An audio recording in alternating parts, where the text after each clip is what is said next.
Hello everyone, I'm Lovey and today we're going to talk about the nitrogen cycle, how to cycle your tank, and how to test your water for ammonia, nitrites, and nitrates. It's cool.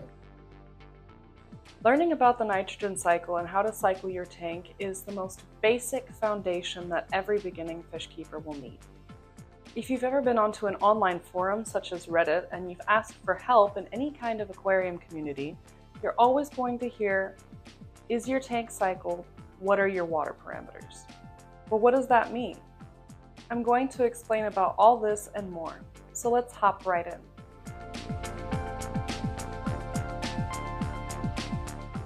Many aspiring fish keepers start out in the hobby without fully understanding the nitrogen cycle, and they run into a lot of problems. Things like ammonia burns or nitrite poisoning can really harm your fish and lead to death. The nitrogen cycle in the aquarium is the process in which harmful chemicals from your fish's waste and uneaten food get turned into slightly less harmful chemicals by beneficial bacteria that grow in your filter and in the substrate. Both ammonia and nitrite are still very toxic to your fish, so it's not safe to place fish into your aquarium at this time.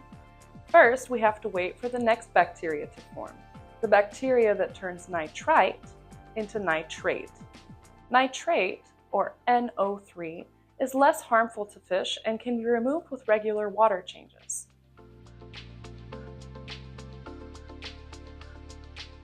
It can be really frustrating watching an aquarium run for weeks on end with nothing in it while waiting for your tank to cycle.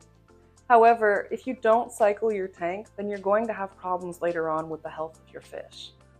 So how do you start cycling your tank? Well, there are a couple different ways to do it, and I'll talk about two: a fish-in cycle and a fishless cycle. Now, I don't really recommend this first one, which is the fish-in cycle, as many people find it to be inhumane, and I think that it takes a lot longer to cycle your tank when you already have fish in it. The waste created by the fish and the uneaten food left over from feeding time will cause ammonia to build up in the water. This ammonia will then kick off the cycle and turn into nitrite and then nitrate. The reason why the fish-in cycle is more difficult and takes longer is because you have to do daily water changes and you have to keep a really close eye on your water parameters to make sure that the levels of toxic chemicals don't build up to the point where they damage your fish. The method that I will always recommend is the fishless cycle. First of all, there are no fish harmed in the process of cycling your tank, and second of all, I find that it works a lot faster. To start a fishless cycle, you need to add either fish food or powdered ammonia to introduce ammonia into your aquarium.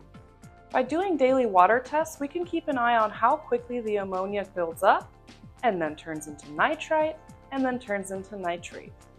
There are no fish harmed in this process, and it goes a whole lot faster than a fish-in cycle because you don't need to do water changes during this time. Once your tank is cycled and your fish are set into the aquarium, you're not done with water testing. You'll still need to test your water regularly to make sure that the water parameters are in check, meaning that there's only nitrate building up and no ammonia or nitrite. To do this, you will need to have some form of water tests at home. There are test strips which are really good for aquariums that are already well established, but I wouldn't recommend them for new aquariums because they can be kind of inaccurate, and accuracy is key in the beginning. There are also water test kits which are far more accurate but may cost a little more. It's up to you to decide which tests are right for you, though I really do recommend the water test kits. Now I'm going to show you real quick how to use a water test kit.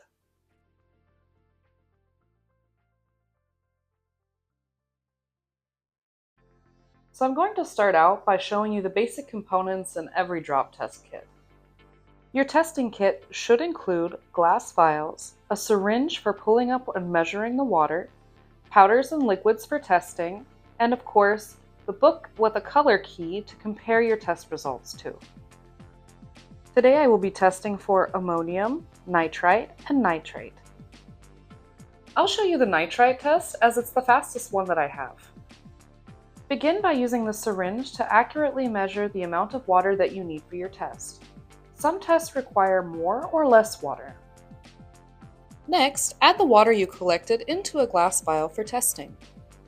Then you'll want to take a close look at the instructions to see exactly how many drops of which liquids you need to use in the water to have an accurate test result. In my test, I need 5 drops of the first solution and 5 drops of the second solution. Then I'll let the test sit for 5 minutes to allow it to activate. You should check the instructions on your test to see how long it needs to sit. When the timer is up, we can now compare our test result to the color key in the booklet. As you can see, the test water has changed color. However, when you compare it to the color key, you can see it doesn't even register on the lowest end of the spectrum. This means there really is no noticeable nitrite in my aquarium. I advise while doing a nitrate test to vigorously shake the bottle before beginning to break up any crystals that have collected on the bottom. This will give you a much more accurate end result. My nitrate test requires me to wait for 10 minutes, and you can see the results here.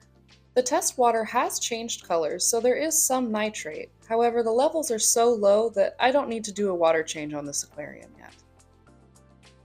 As you can see from the test results on my goldfish aquarium, it's fully cycled and the water is perfectly fine for the fish. I want to thank you all for making it to the end of my video. I really appreciate it. If you ever have any questions or you're a beginner and you want to cycle your tank but you're not sure how to start, you can always write me on Instagram and I'll do my best to help you out. I'm also working on a part 2 of this video talking about GH, pH, and KH, which are other water parameters that you'll want to keep an eye on in the future. As always, don't forget to love your fish, and I'll see you all next time.